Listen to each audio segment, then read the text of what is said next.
Thank you. नमस्कार। सर्वप्रथम आप सभी को विश्व योग दिवस की बहुत बहुत शुभकामनाएं and I want to thank the organizer Vaidya Mitram for giving me opportunity to present my topic here. जैसा कि हमने आज योग प्रोटोकॉल के तहत योग किया है और आज जो योग है वो विश्व स्तर पर काफ़ी लोकप्रिय हो गया है। तो क्या है ये योग, क्या है ये प्राणायाम? तो हमारा जो आज का टॉपिक है वो है साइंस बिहाइंड प्राणायाम। आज हम इसके बारे में बात करने वाले हैं।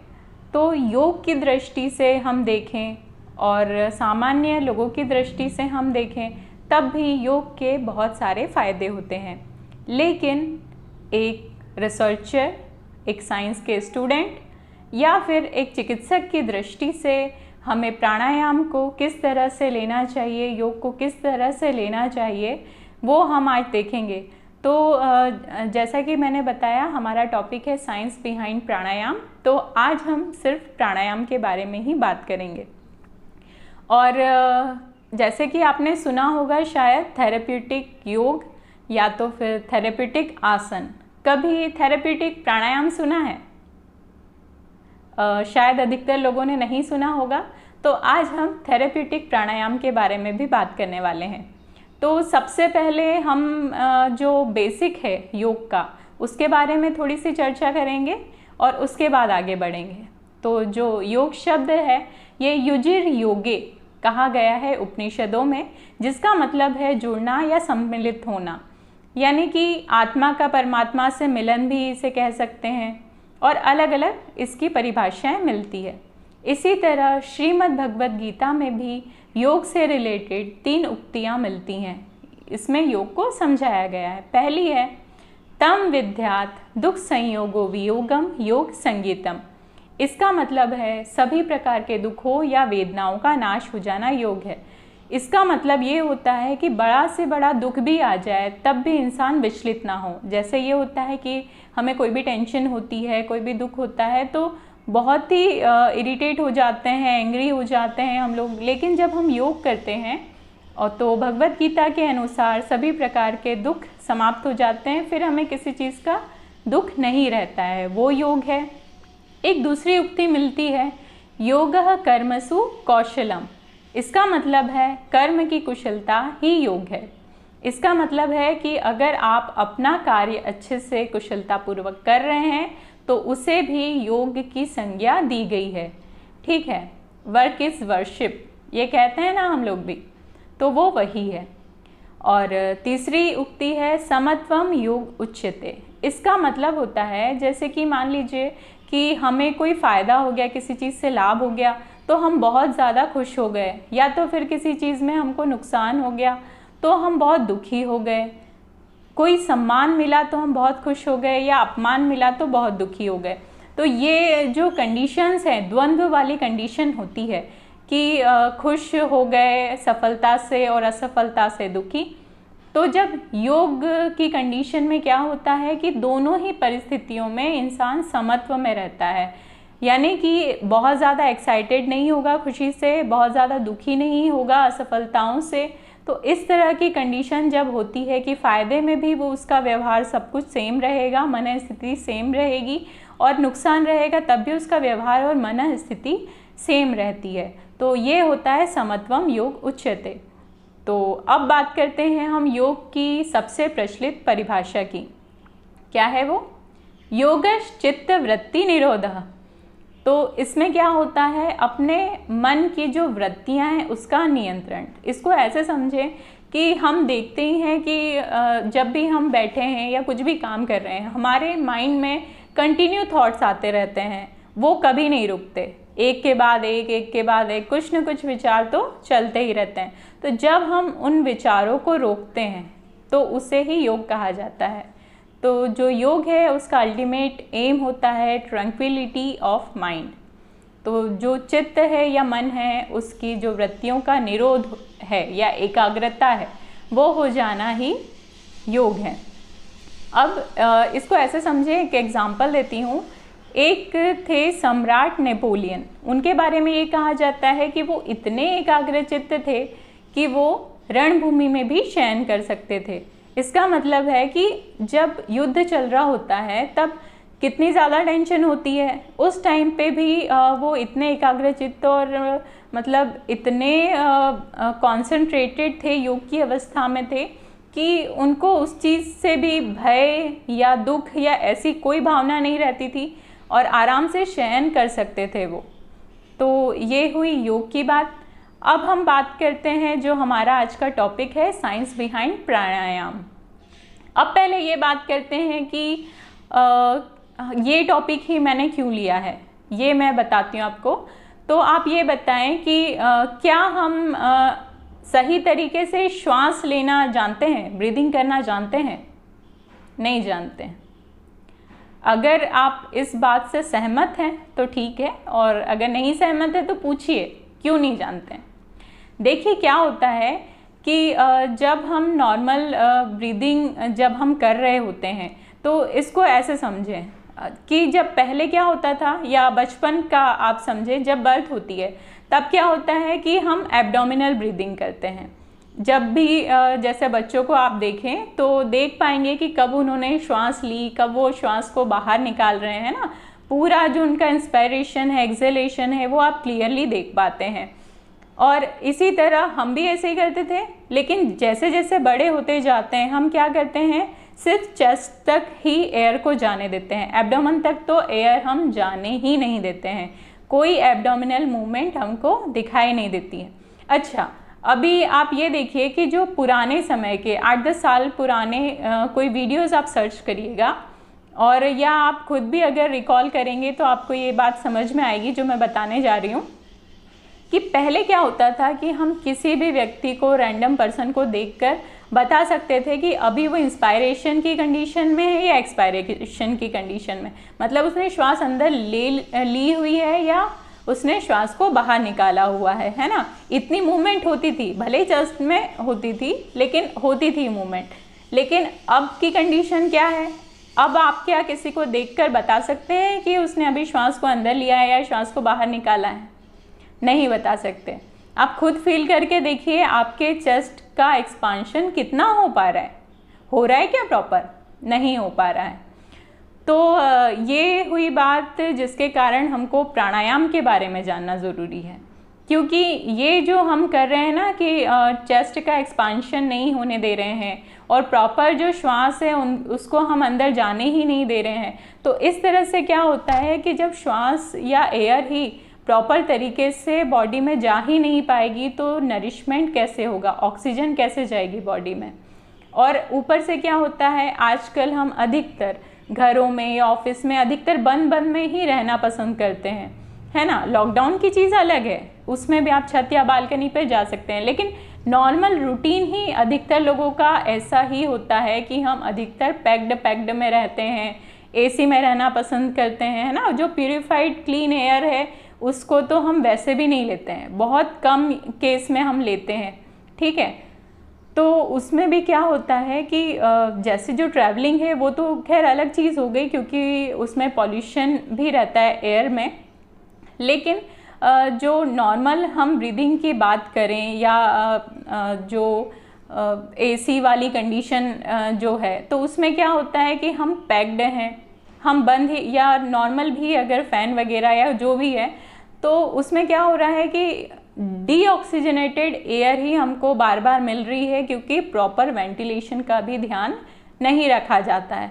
तो इतने सारे फैक्टर्स होते हैं जिनके कारण क्या हो जाता है कि हमारी ब्रीदिंग ही प्रॉपर नहीं हो पाती है। और अगर हम प्रॉपर तरीके से अगर ब्रीदिंग ही करने लगें, श्वसन ही अच्छे से करने लगें, तो ही हम कई सारी बीमारियों से बच सकते हैं, है ना। अब वो कैसे, क्योंकि क्या है कि हमने अपना जो चेस्ट एक्सपांशन है वो होने नहीं दिया है प्रॉपर, और जो टाइडल वॉल्यूम है उसको कम कर लिया है। तो इसके कारण से जो श्वसन संबंधी जो रोग हो रहे हैं या जो अदर भी इसके जो फैक्टर्स हैं, मतलब इसके कारण जो डिसीज़ेस हो रही हैं, कॉज हो रही हैं, वो उन सब से हम बच सकते हैं। और जो ऑक्सीजनेटेड एयर है अगर वो जाएगी बॉडी में, तभी बॉडी पार्ट्स का प्रॉपर नरिशमेंट होता है। तो इन सब चीज़ों के लिए ही हमको प्राणायाम की ज़रूरत है, इसलिए आज हम प्राणायाम के बारे में जानने जा रहे हैं। तो पहले हम देख लेते हैं कि इसका बेसिक क्या होता है प्राणायाम का। और जैसे कि मैंने अभी बात की थी टाइडल वॉल्यूम की, तो टाइडल वॉल्यूम बेसिकली क्या होता है कि जो भी हमारी क्षमता होती है, कैपेबिलिटी होती है श्वास को अंदर लेने की या तो फिर श्वास को बाहर छोड़ने की, उसी को टाइडल वॉल्यूम कहा जाता है। ठीक है, 300 से 500 ml ये होती है। और ये जो टोटल हमारी जो वाइटल कैपेसिटी है उसका 10% होती है। और अगर हम प्राणायाम का प्रयोग करते हैं तो इसे हम अपनी जो वाइटल कैपेसिटी है उसके 50% तक बढ़ा सकते हैं। ठीक है, तो पहले हम बात कर लेते हैं प्राणायाम का जो बेसिक है, और उसके बाद हम बात करेंगे कि उसका जो लंग्स है, रेस्पिरेटरी सिस्टम है या अदर सिस्टम्स हैं, उस पर क्या प्रभाव पड़ता है। तो जैसे कि प्राणायाम है वो 2 शब्दों से मिलकर बना हुआ है, प्राण और आयाम। तो प्राण का मतलब होता है श्वास प्रश्वास प्रक्रिया और आयाम का मतलब होता है नियंत्रण। इस तरह से प्राणायाम का मतलब क्या हुआ, श्वास प्रश्वास क्रिया का नियंत्रण या कंट्रोल। तो इस तरह से जो प्राणायाम है वो हो जाता है श्वास प्रश्वास क्रिया का नियंत्रण।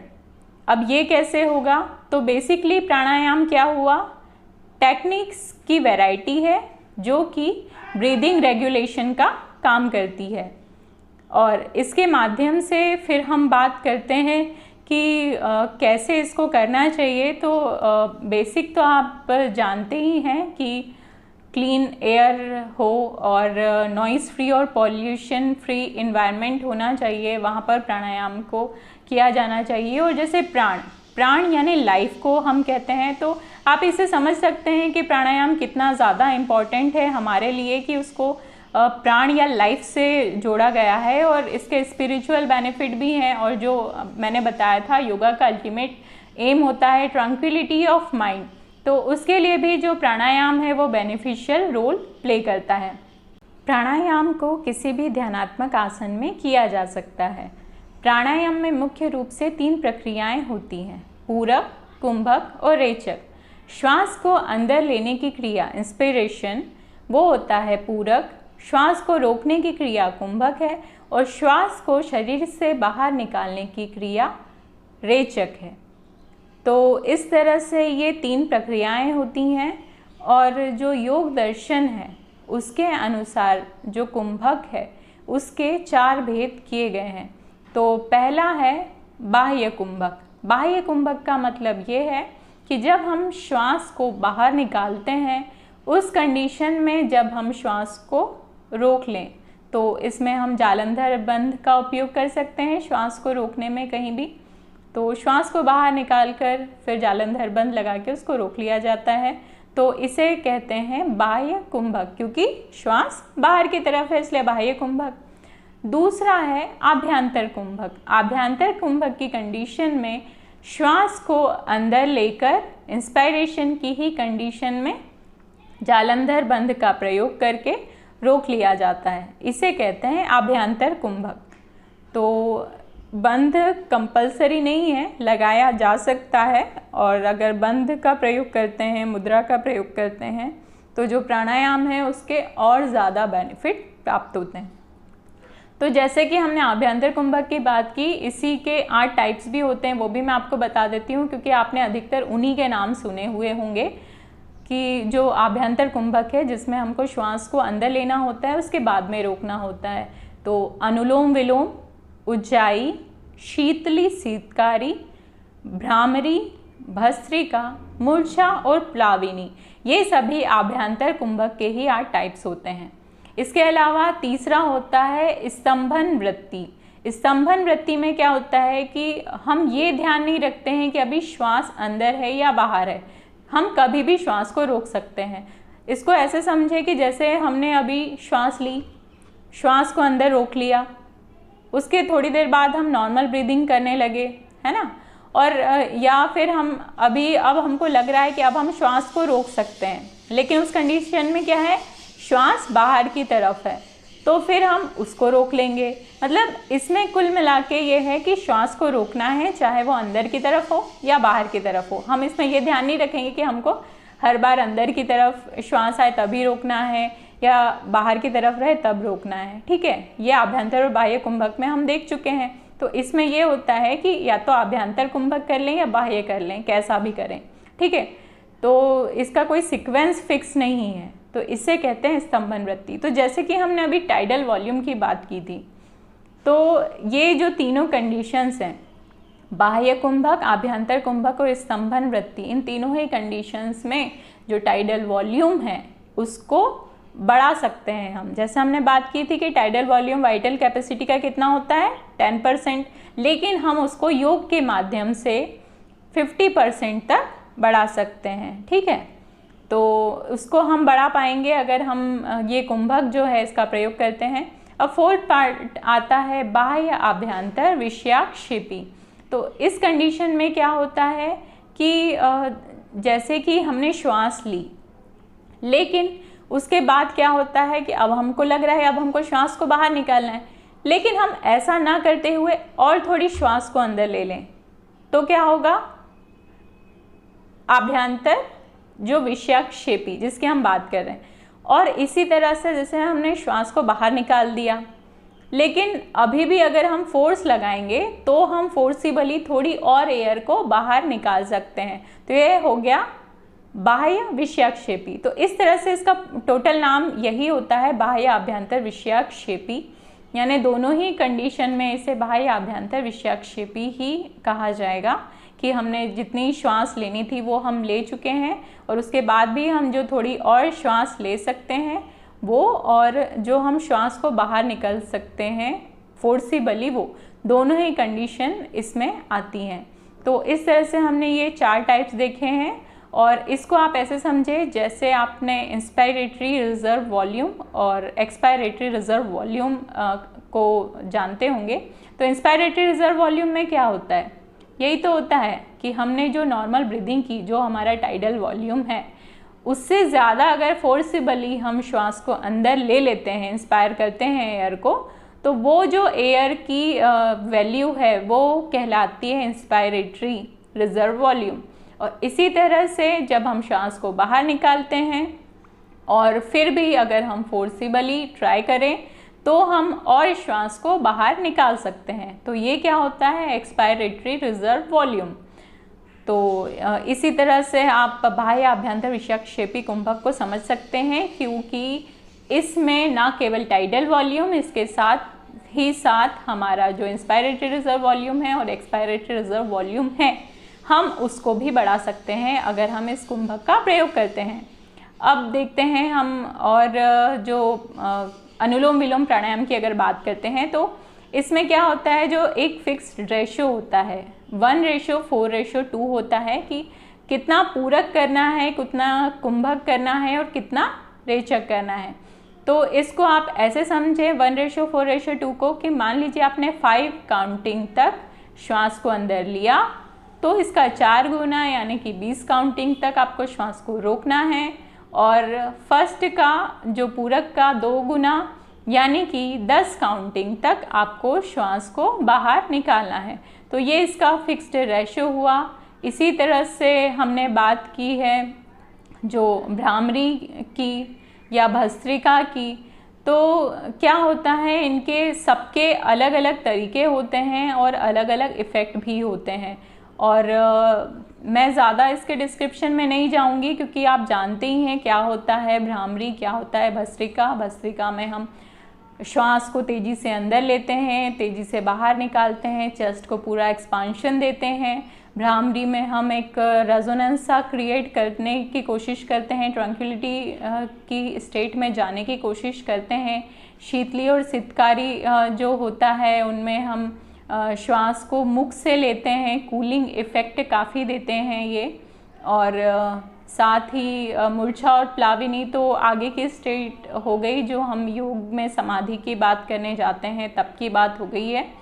और उज्जाई में कंठ का जो शोधन है वो हो जाता है।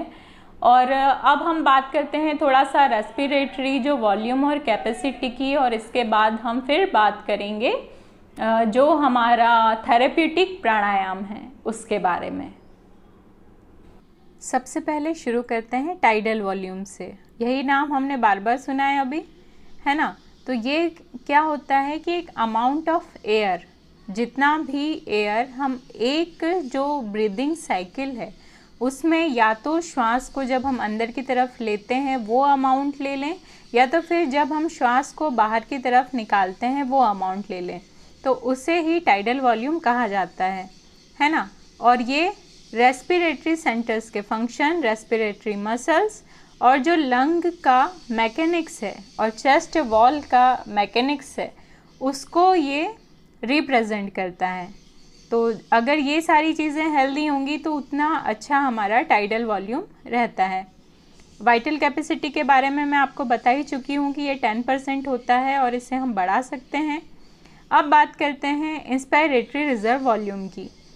जो भी एयर का अमाउंट हम फोर्सिबली ले सकते हैं श्वसन में उसे ही इंस्पायरेटरी रिजर्व वॉल्यूम कहते हैं।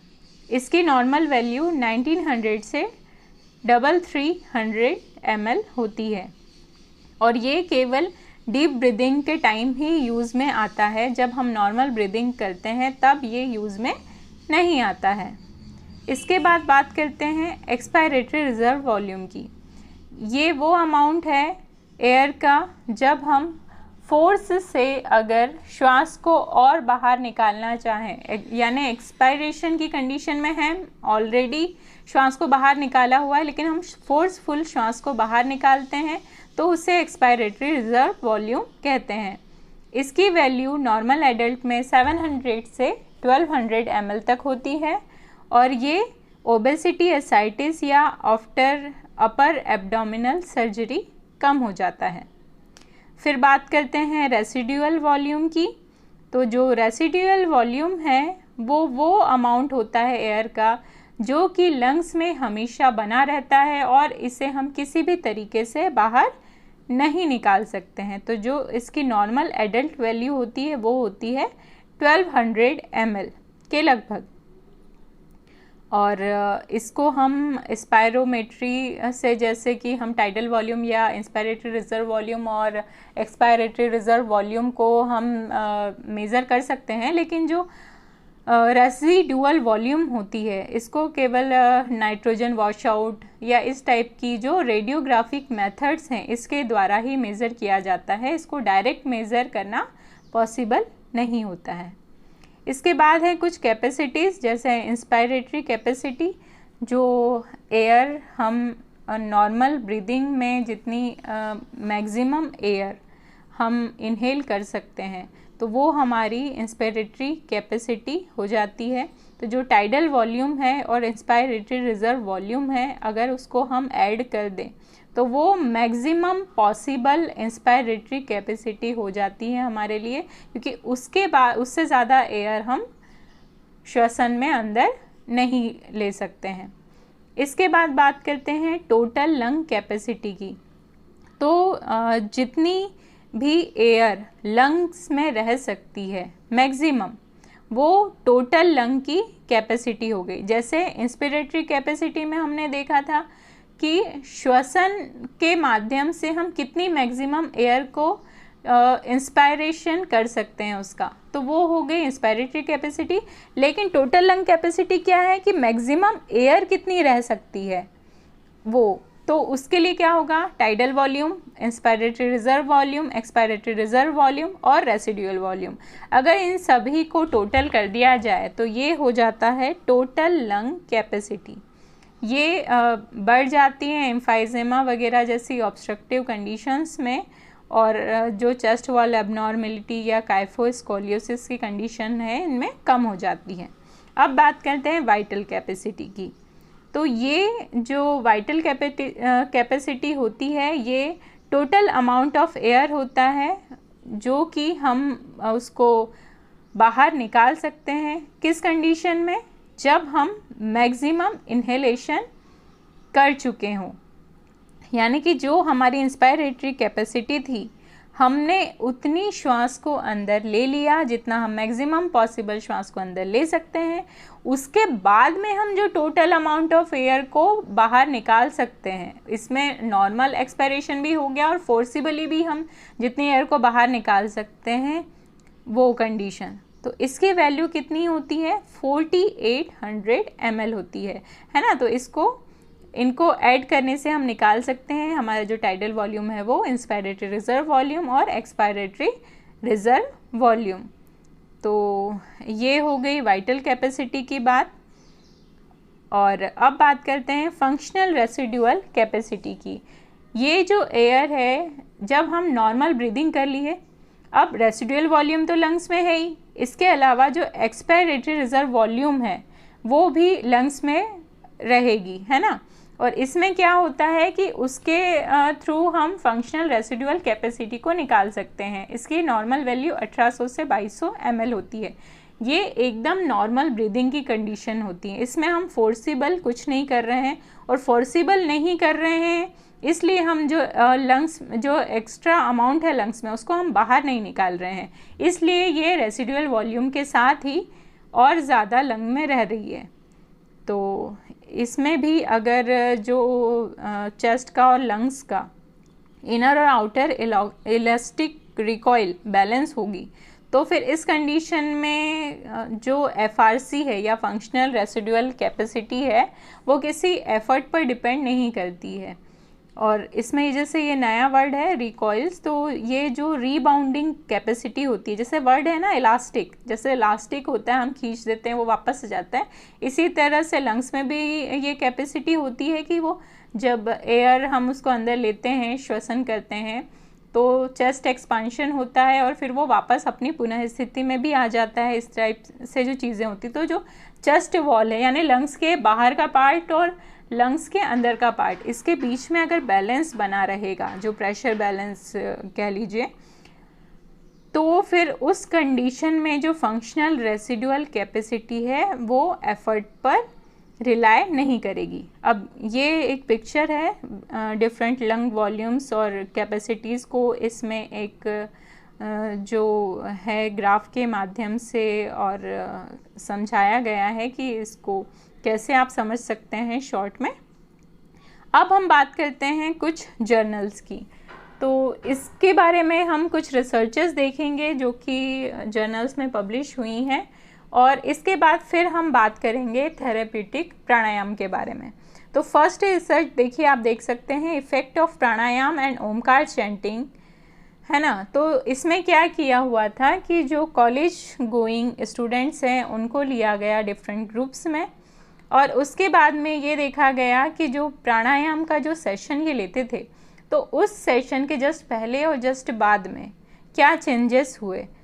तो ये स्टडी इसमें की गई है।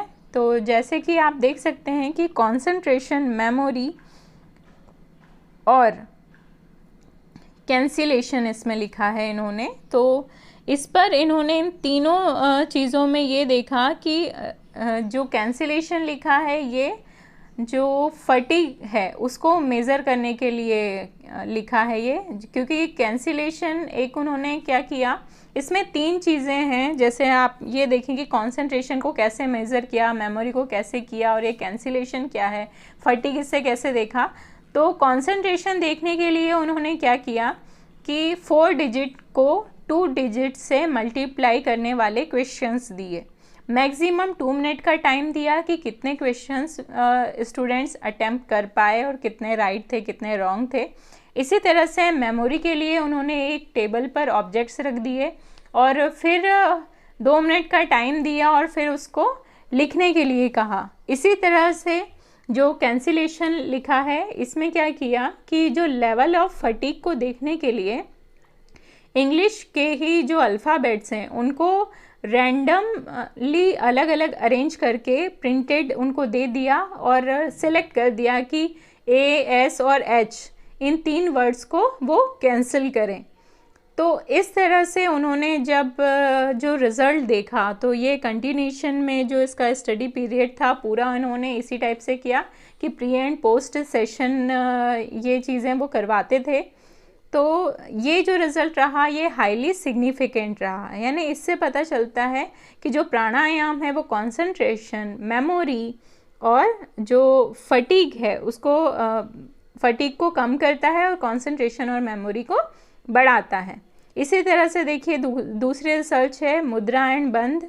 मुद्रा और बंध का जब प्रयोग किया गया तो इसमें क्या चेंजेस आए, तो इसमें ये देखा गया कि जो ब्रीथ होल्डिंग कैपेसिटी है और जो वाइटल कैपेसिटी है वो बढ़ गई जब मुद्रा और बंध का प्रयोग किया गया। इसके बाद एक स्टडी है effect of pranayama practicing on lipid peroxidation and antioxidants in coronary artery disease. तो इस तरह से CAD में भी प्राणायाम का यूज़ देखा गया।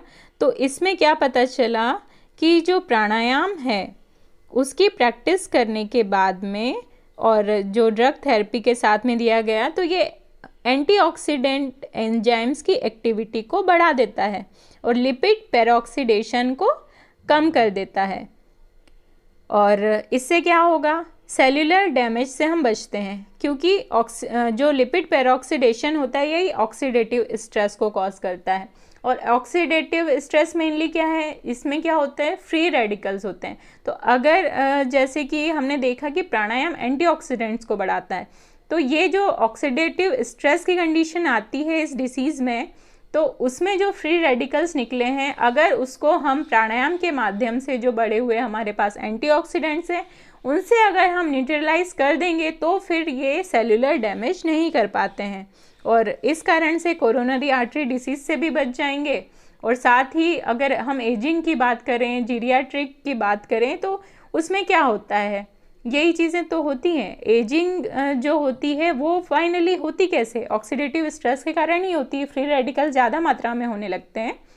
तो ये जो ओल्ड एज के लिए है उसमें भी प्राणायाम बिल्कुल बहुत ज़रूरी है करना। इसके बाद नेक्स्ट एक रिसर्च है, लास्ट ये हम देख लेते हैं। इसमें अनुलोम विलोम और भस्त्रिका प्राणायाम का वाइटल कैपेसिटी और मैक्सिमल वेंटिलेटरी वॉल्यूम पर इफ़ेक्ट देखा गया। ये भी सिग्निफिकेंट इफ़ेक्ट था। तो इस तरह से हमने ये कुछ रिसर्चेस देखी, कई सारी रिसर्चेस अवेलेबल हैं, आप खुद भी देख सकते हैं, अलग अलग जगह पर रिसर्चेस की गई हैं। और अब हम जो बात करने जा रहे हैं वो है थेरेप्यूटिक प्राणायाम की, कि प्राणायाम को हम थेरेप्यूटिक कैसे यूज़ कर सकते हैं। तो जैसे कि हमने अभी जो इसके बेनिफिट्स वगैरह कुछ देखे थे, और तो इसके आधार पर हम ये कह सकते हैं कि ये करेक्शन ऑफ ब्रीदिंग डिफ़िकल्टीज़ कर सकता है और रेस्पिरेटरी सिस्टम की क्लिनजिंग करता है, नर्वस सिस्टम को टोन करता है, माइंड को दृढ़ता देता है, स्ट्रेंथन करता है और सेल्फ डिसिप्लिन, कामनेस और प्योरिटी देता है। इसके अलावा हठ योग प्रतिपिका के अनुसार when the nerves are purified by pranayama the body becomes slender and lustrous, gastric fire और अग्नि increases, inner sounds are heard and excellent health is attained. और योगी स्वात्माराम की अगर बात करें तो उन्होंने बताया कि Surya Bhedan purifies the sinuses, cures vata disorders and remove worms.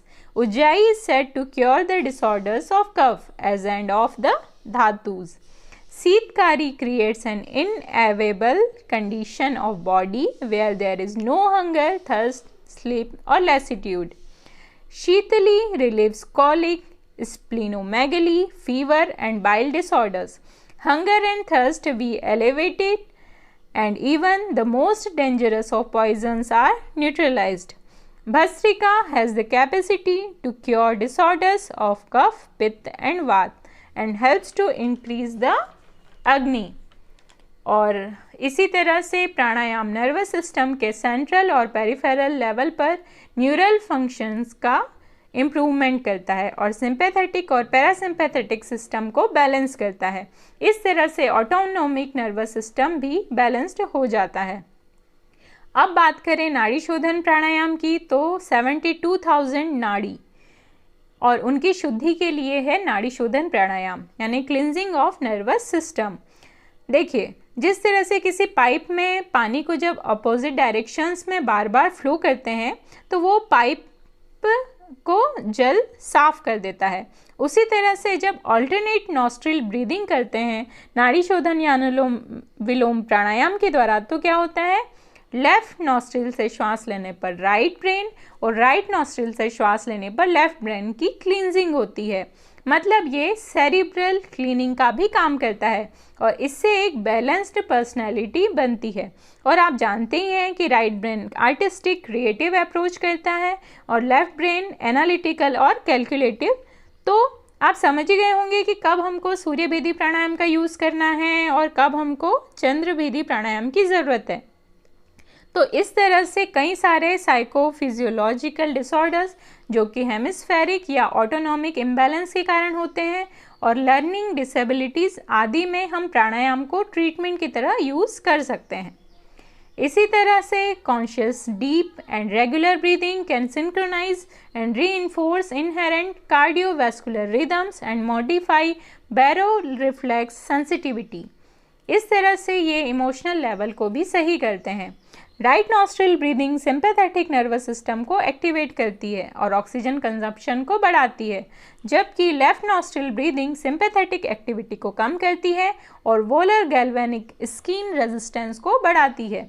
तो जो सूर्य भेदी प्राणायाम है ये लो बीपी की कंडीशन को नॉर्मल लेवल में लाने का काम करता है, हार्ट रेट, स्किन कंडक्टेंस और बॉडी टेम्परेचर को बढ़ाता है और मेटाबॉलिज्म को भी बढ़ाता है। तो ये किस में हेल्प करेगा, ओबेसिटी और हाइपोथायराइडिज्म में। Right nostril breathing blood sugar levels को बढ़ाती है, जबकि लेफ्ट नॉस्ट्रिल ब्रीदिंग इसे कम करती है। Left nostril breathing baseline GSR को इंक्रीज करती है। इस तरह से चंद्रभेदी प्राणायाम डायबिटीज़, हाइपरटेंशन और एंजाइटी की कंडीशन में हेल्पफुल होता है। प्राणायाम causes improvement in oxygen consumption with better oxygen delivery, utilization and minimal energy expenditure। और यदि ऑक्सीजनेटेड ब्लड बॉडी के सभी पार्ट्स में अच्छे से जाएगा तो हर पार्ट का प्रॉपर नरिशमेंट होगा। वैसे तो प्राणायाम सभी को करना चाहिए, लेकिन वृद्धावस्था में तो मुख्य रूप से करना चाहिए, क्योंकि इसमें सेरिब्रल सर्कुलेशन ही इम्पेयर्ड होने लगता है। और जो प्राणायाम है वो वृद्धावस्था का रसायन है, ऐसा समझ सकते हैं। और आपने एक और चीज़ सुनी होगी, एल्टीट्यूड सिकनेस। जब क्या होता है कि कोई सी लेवल पर रहने वाला व्यक्ति हाई एल्टीट्यूड यानी पर्वतों पर जाता है, तो क्या होता है कि जो उसकी बॉडी में, लंग्स में जो कार्बन डाइऑक्साइड है उसको तो वो प्रॉपर बाहर निकाल देता है, लेकिन पर्याप्त मात्रा में ऑक्सीजन को अंदर नहीं ले पाता है। तो इस कंडीशन में क्या होता है कि उसमें जो ऑक्सीजन की कमी होने लगती है और फिर उसे जो सिकनेस होती है उसे ही एल्टीट्यूड सिकनेस कहा जाता है। इसी तरह से ब्रीदिंग डिसऑर्डर्स का आपने देखा कि वाइटल कैपेसिटी को हम बढ़ा सकते हैं। तो जो डिसीज़ेस होती हैं जैसे अस्थमा हो गया, एम्फाइजेमा वगैरह, तो इन सब कंडीशन में भी प्राणायाम का बहुत अच्छा रोल है। इसके अलावा जो प्राणायाम है वो रिलैक्सेशन टेक्निक्स देता है और इसको हम जो साइकोसोमेटिक डिसीजेस जिसे हम बोल सकते हैं, जैसे इरिटेबल बाउल सिंड्रोम, हाइपरटेंशन, ये सब चीज़ें ना सिर्फ शरीर की नहीं होती हैं, इसमें मन का भी बहुत रोल होता है और प्राणायाम दोनों के लिए ही बहुत अच्छा होता है। तो इस कंडीशन में भी हमको प्राणायाम का यूज़ करना चाहिए। तो इस तरह से हमने प्राणायाम के थेरेप्यूटिक यूजेस देखे हैं। प्राणायाम को मोनोथेरेपी या कॉम्बिनेशन के साथ में आसन या ध्यान दोनों के साथ कंबाइन किया जा सकता है। अच्छा, एक चीज़ और है कि जैसे आपने लोगों को कहते हुए सुना होगा कि हम बहुत टाइम से इस आसन की प्रैक्टिस कर रहे हैं या ये प्राणायाम की प्रैक्टिस कर रहे हैं या ध्यान करते हैं, तो पर्टिकुलर हम किसी चीज़ की प्रैक्टिस कर रहे हैं लेकिन अभी भी हमको वो फ़ायदा नहीं मिल पा रहा है, टिंगलिंग सेंसेशन है मान लो, तो वो नहीं हो पा रहा है कम, तो इस टाइप की चीज़ें क्यों हो रही हैं, है ना। तो इसके लिए क्या होता है कि जो कॉन्सेप्ट है ना अष्टांग योग का, तो वो अष्टांग योग का जो कॉन्सेप्ट है वो पूरा होना बहुत ज़रूरी है। तो इसमें क्या होता है कि जो यम, नियम, आसन, प्राणायाम, प्रत्याहार, धारणा, ध्यान और समाधि, ये जो हैं 8 अंग हैं, इनका एक सीक्वेंस है। आप जैसे इसको ऐसे समझें कि एक सीढ़ी है, हम पहली सीढ़ी पर चढ़ेंगे तभी ना 8वीं सीढ़ी तक जा पाएंगे। हम डायरेक्ट तो नहीं जा सकते हैं किसी भी सीढ़ी पर, तो इसके लिए भी इनकी प्रैक्टिस भी ऐसे ही की जाती है। पहले यम, फिर नियम, फिर आसन, फिर प्राणायाम, है ना, फिर प्रत्याहार, फिर धारणा, फिर ध्यान और फिर समाधि। ऐसे ये 8 अंग होते हैं। तो इसी तरह से इनकी प्रैक्टिस की जानी चाहिए। तो अगर हमको प्राणायाम करना है तो उसके पहले हमको यम, नियम और आसन को समझना होगा। अगर हम इसको अच्छे से करेंगे तभी हम प्राणायाम भी अच्छे से कर पाएंगे। तो ये इसका बेसिक है। अगर अष्टांग योग का पूरा पालन करेंगे तभी हम आगे की स्टेज तक जा सकते हैं, जिस पे भी मतलब हम जंप नहीं कर सकते किसी भी चीज़ पर। जैसे यम है उसमें सामाजिक हित की बात कही हुई है, जो कोड ऑफ कंडक्ट की हम बात करते हैं। जो नियम है उसमें पर्सनल हाइजीन की बात की गई है, व्यक्तिगत हित की बात हम उसमें करते हैं। इसी तरह से जो आसन है उसमें क्या होता है, जो मसल्स हैं वो उनमें स्ट्रेंथनिंग होती है, बॉडी में फ्लेक्सिबिलिटी आती है ना। और कई तरह के जो ध्यानात्मक आसन हैं वो उसमें करते हैं, माइंड रिलैक्स होता है। और जो प्राणायाम की कंडीशन होती है वो भी ध्यानात्मक आसन में ही की जाती है। तो जब भी आप प्राणायाम अगर करना चाहते हैं तो पहले यम, नियम और फिर आसन की प्रैक्टिस ज़रूर कर लें, तो जो प्राणायाम के पूरे फ़ायदे हैं वो आपको अच्छे से मिल पाएंगे। और मैं जैसे अब ये लेक्चर तो हो गया हमारा साइंस बिहाइंड प्राणायाम, और मुझे लगता है कि आप लोग जो सुन पाए हैं और समझ पाए भी होंगे इसको, साथ साथ में जो मैं समझाना चाह रही थी मैंने अपनी पूरी कोशिश की है। और मैं आपसे कुछ सवाल पूछना चाहती हूँ। ये बताइए कि जो हम आयुर्वेद के जैसे स्टूडेंट्स या डॉक्टर्स होंगे आप लोग, तो ये बताइए कि योग जो है वो आयुर्वेद में है या नहीं है, मतलब आयुर्वेद से अलग है योग या तो फिर आयुर्वेद में ही सम्मिलित है। पहले आप जवाब दीजिए, और अगर देते हैं आप जवाब तो भी मैं इसका आंसर आपको दूंगी। And now it's over to Pratibha. Thank you.